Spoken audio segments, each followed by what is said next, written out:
and with your spirit. A reading from the Holy Gospel according to Matthew. Glory to you, O Lord. The disciples of John approached Jesus and said, "Why do we and the Pharisees fast much, but your disciples do not fast?"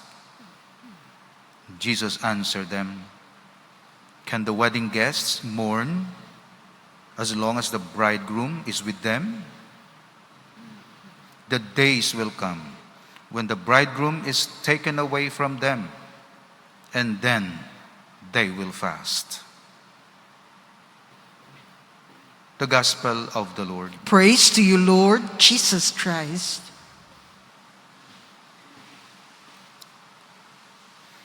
We continue to meditate on the existence of evil and its expression in the form of sins.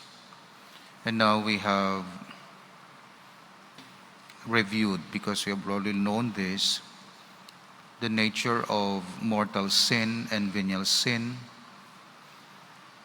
Mortal sin is like a severe wound from which a man rarely recovers, whereas venial sin is a slight wound which at most makes him ill. So that's the distinction. Some diseases only weaken the bodily strength, others destroy life. It is the same with sin. Some sins only impede the soul in her efforts to attain her final end. Others extinguish within her sanctifying grace, the life of the soul.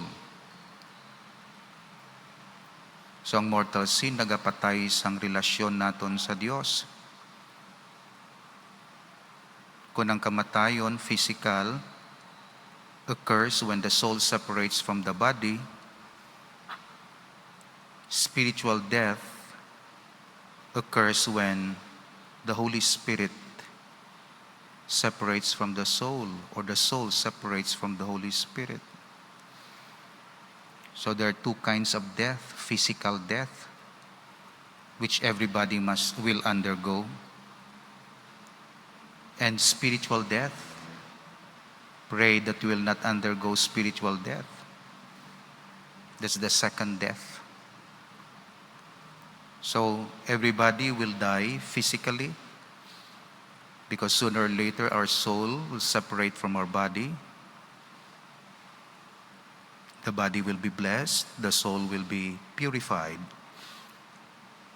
in purgatory. But when the soul is separated from God due to sin, then that's the final separation. That's the second death. So ang lawas kakapatay bangod sang balatian, for example, o aksidente, ang kalag nakakapatay tungod sang mortal sin. Ang venial sin, wala naga-destroy sang life sang soul, nagapilas, naga-weaken, nagapalaway. Pero ang mortal sin, nagapatay sa relasyon sa Diyos. That's why ang pinakakaladlukan sa kalibutan, makahuluya, hindi ang balatian sa lawas, hindi ang kaimulon, kundi ang sala. Ang nagapahimo sa tao nga wala dignidad sa pagkamatuod, hindi ang lack of education o lack of resources, kundi lack of sanctifying grace in the soul. Mas mahuya kita bilang Katoliko Kristiyano kay nakasala kita. Sang sa mahuya kita kay manul kita. Mas makahuluya ang sala.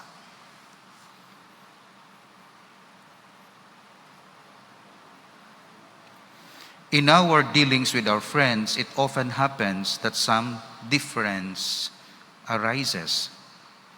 If the offense is but slight, it does not seriously affect our friendship. But if it is grave, it puts an end to our friendship. So amo na ang distinction sang mortal sin and venial sin. Mortal sin is so called because it causes death of the soul. The soul does not cease to exist, but it loses the presence of the Holy Ghost.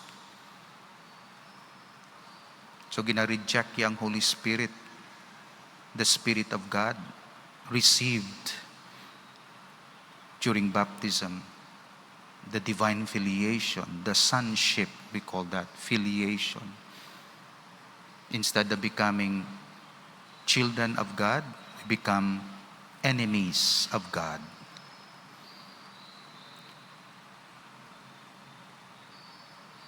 Venial sin must not be underrated. So, hindi mo lang mapabayaan man ang venial sin. Tungod ang venial sin, nabutang diri, if repeated, may become mortal if they are the means of doing great harm. He who steals a trifling sum time after time after time, from the same person does very wrong. If the small sums mount up to a considerable figure, anong bugat? Isa ka kilo nga bato nga solid o isa ka kilo nga balas? Anong mas bugat sa ila? Pareho, isa ka kilo. Pero isaya solid, isa ka ak, mortal. Pero isaya balas, damo, venial sins.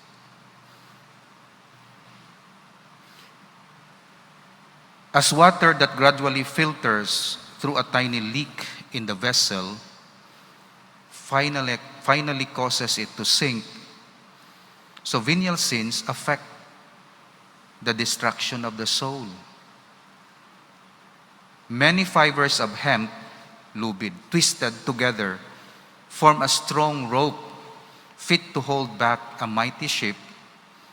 So a number of venial sins form a cord that keeps the soul back from journeying towards heaven. Ay, white lies ma lang to, Father. Joke lang to, Father. Hindi magid to venial sins ma lang to. Pero kung manginhabit na, kag mag-cause sang sadness sa iban nga tao, joke lang tutuod, pero kaka-discourage ng iban nga tao sa imo.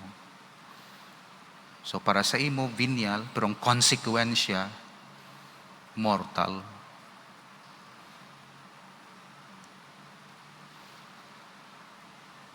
So mangin aware man kita sina. So nabutang diri na venial sins, if repeated, may become mortal if they are a means of doing great harm. And lastly, sa sining section sang sin against the Holy Spirit. Amo gining pinaka stage 4 sang sin. Muning stage 4. Muni kung may nga cancer pa, stage 4 na gid. Sin against the Holy Spirit. It often occurs in the course of one's life that the Holy Spirit incites us to prayer or other good works. And by reason of distractions or the cares of this world, we do not obey His voice. This is not, however, the sin against the Holy Spirit. That sin is only committed when a man persistently and willfully resists the inspirations of the Holy Spirit and dies in an attitude of resistance to Him. Kag may mga example sa Bible. The Pharisees and scribes were perfectly aware that Christ was the Messiah. They were convinced of it by the miracles He worked, by the excellence of His doctrine, by the sanctity of His life, by the fulfillment of the prophecies, by His own utterances. But their arrogant pride did not allow them to recognize Him, for then they would have been obliged to change their lives. Although they knew better, they declared Him to be possessed by the devil. John chapter 8, verse 48. His works to be the work of the devil. Matthew chapter 12, verse 24. And persecuted Him as much as was within their power. Thus, they resisted the known truth. That's one example. That's sin against the Holy Spirit. King Pharaoh knew the exit of the Israelites from Egypt to be the will of the true God. Yet in spite of Moses' admonitions, he adhered to his own will.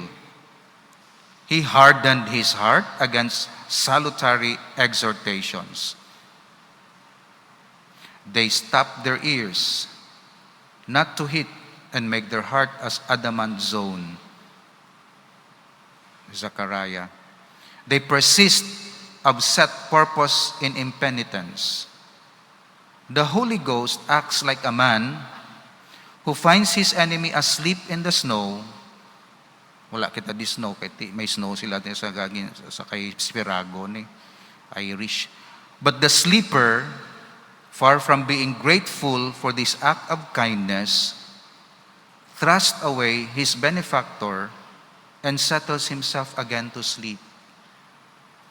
Thus, who sins against the Holy Spirit refuses to be aroused from his spiritual sleep by the influence of grace.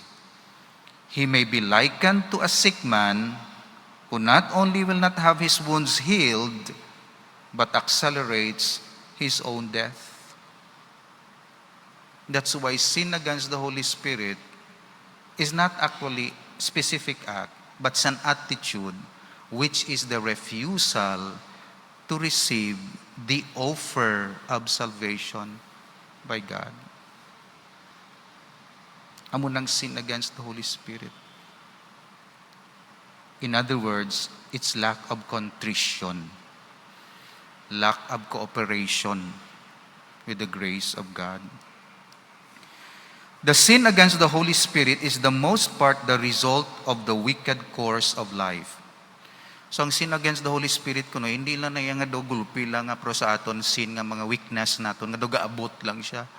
Ang Holy Spirit sin against the Holy Spirit result na sa mga sins, wickedness, wicked life, idolatry, lack of faith, arrogance, pride, nagtiga. Stage 1 wala mo gin-address, stage 2 ginpadalaan ka sang Dios.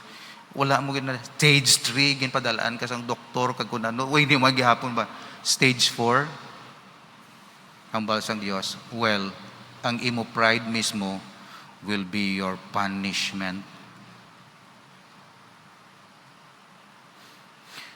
Kung punishment nga hanuton ka nagamay-gamay pala nga punishment, pero kung ang punishment nga pabayan ka, grabe na nga punishment. Di bilang bata nyo may punishment nga hanot lang.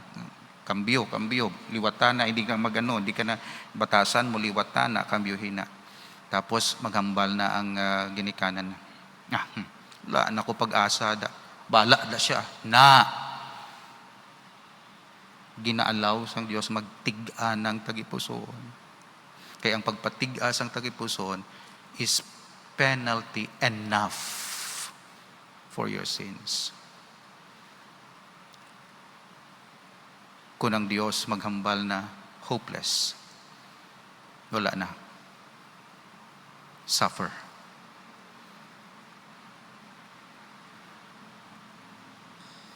Kabay, hindi nato na madangat. Kay nabutang diri, ang sin against the Holy Spirit is the result of the series of sins and wickedness. Naging pabayaan, nagtiga sa heart. Ngayon naton, mag-abot aton tiyempo, sa ka-gift halin sa Holy Spirit. Nga promise ni Mama Mary sa iya mga devotees, kag ni Sacred Heart of Jesus sa iya devotees. Kay Saint Joseph, may promise man siya. Carmelite, Carmel, may promise man. Nga hindi ka mapatay, nga hindi ka kahinulsol. Napatay ka sa masakit, pero makahinulsol ka. Mapatay ka sa aksidente, pero tagaan ka gid tayo maghinulsol. Kag pinaka-best na nga gift, kay makawat mo ang langit, so to say. Duha ka makawat sa tupad ni Jesus. Isa, impenitent. Wala gid siya naginusol. Parehas lang nga kriminal. Isa, last moment. Batuna ako sa imo ginharian. Pasudla. Bal ni Jesus.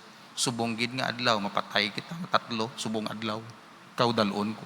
Sulod ka. Tungod may paghinulsol sang sala. Ang kalibutan naga-move away from God. Wala hinulsol.